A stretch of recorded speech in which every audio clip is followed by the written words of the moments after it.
السلطان برقوق انا حابب ان انا اروح له، لان هذا الرجل في ايامه حصلت فتنه كبيره جدا في بلاد الشام، وهذا المسجد كان اللي بيصرف عليه الاوقاف نفسها اللي كانت بتاتي من بلاد الشام. نعم. كانت بتقدر في الوقت ده بحوالي ما يقرب من 150 الف درهم من الفضه، وحوالي ما يقرب من 7000 دينار من الذهب. نعم. لما حصلت فتنه في بلاد الشام وايام الامير منطش وايام السلطان برقوق وايام الامير يلبغة، حصل فتنه كبيره جدا، وهذه الاوقاف توقفت، ما بقتش موجوده. الايرادات نفسها اللي كانت بتاتي وكانت بتنفق على المسجد، لان المسجد برضه الفت انتباه المشاهد ان المسجد ده ما كانش عباره عن مسجد للصلاه بس، لا ده احنا كان في عندنا كتاب، كان في عندنا سبيل، كان المسجد محتاج اصلا يعني بعض الخدمات نفسها، لان كان في مدرسين موجودين داخل المسجد، كان في عندنا طلبه كان بياخذوا اجر شهري. نعم. وكان في عندنا كمان طعام. كل هذه الاشياء توقفت فتره السلطان برقوق نظرا للفتن اللي كانت موجوده، والمسجد يعني وظيفته بدأت تضمحل شوية، وكانت قاصرة فقط على الصلاة، صلاة الأعياد وصلاة الجمعة فقط في هذه الفترة. نعم.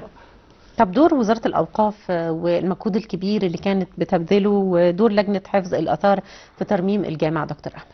الدولة الفترة الأخيرة يعني جاهدة سعت بكل السبل لترميم هذا المسجد، وتم افتتاح هذا المسجد في عام 2015 بتكلفة بلغت أكثر من حوالي 2 مليون دولار، وده كانت بالتعاون مع مؤسسة الأغا خان الثقافية.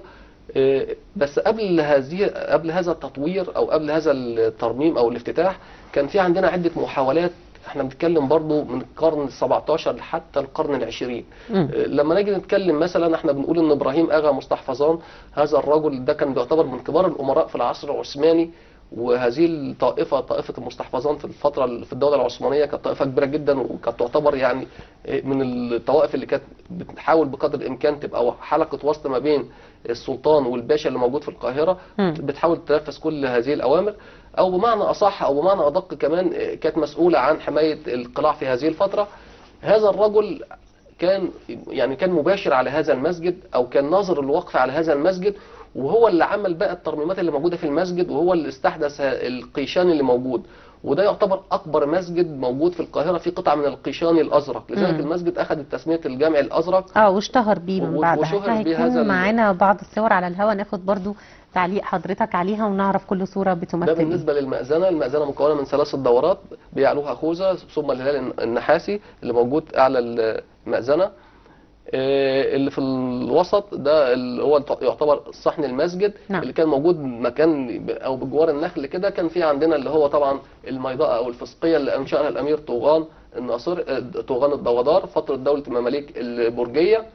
ده طبعا بالنسبه للصلوات اللي موجوده، وخلف الشخص اللي قاعد في دي اوضح شويه، باين القشان الازرق موجود بوضوح في هذه الصوره، والايوانات واضحه جدا، او الاروقه واضحه جدا في هذا المسجد. ده بالنسبه للزخارف اللي موجوده والكتابات اللي موجوده عندنا، اللي موجوده داخل المسجد. وده طبعا اللوحه نفسها اللي موجوده اثناء تطوير المسجد بالتعاون مع مؤسسه الاغا خان. ده بالنسبه للمسجد من الداخل، عباره عن اعمده. ده بالنسبه للقيشان الازرق. فهذا المسجد في هذه الفترة كان بيعتبر يعني نموذج فريد جدا في العمارة الإسلامية.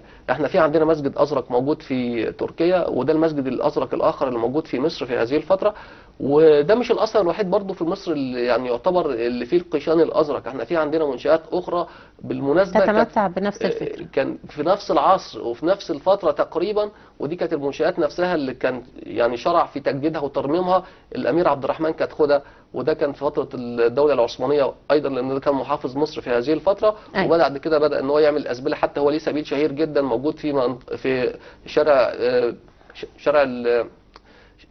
المعز لدين الله الفاطمي، ليه سبيل شهير جدا في شارع المعز لدين الله الفاطمي في العديد من القيشان الأزرق. طيب هل في منشآت أخرى أو جوامع تانية حابب حضرتك تشير ليها النهارده؟ طبعا هو هذا الأمير يعني هذا المسجد ليس الأثر الوحيد لهذا الأمير. نعم. ولكن في منشآت أخرى هذا الأمير تركها لينا. بس هي الفكرة كلها إن الصراعات اللي كانت موجودة كانت صراعات كتير جدا، والفتن والاضطرابات كانت موجودة يعني كتير جدا، حتى أن هذا المسجد تأثر بالعديد من الزلازل. يعني حتى الميضاء اللي كانت موجودة اللي أنشأها الأمير طوغان انهارت. هذا المسجد كان مزود بقباب حجرية. هذا المسجد كان فيه عندنا اللي هو كان يعني ده برضه حاجة فريدة، المنبر كان يعتبر منبر حجري. البلاطات نفسها رخاميه. فاحنا بنتكلم الزلازل والكوارث يعني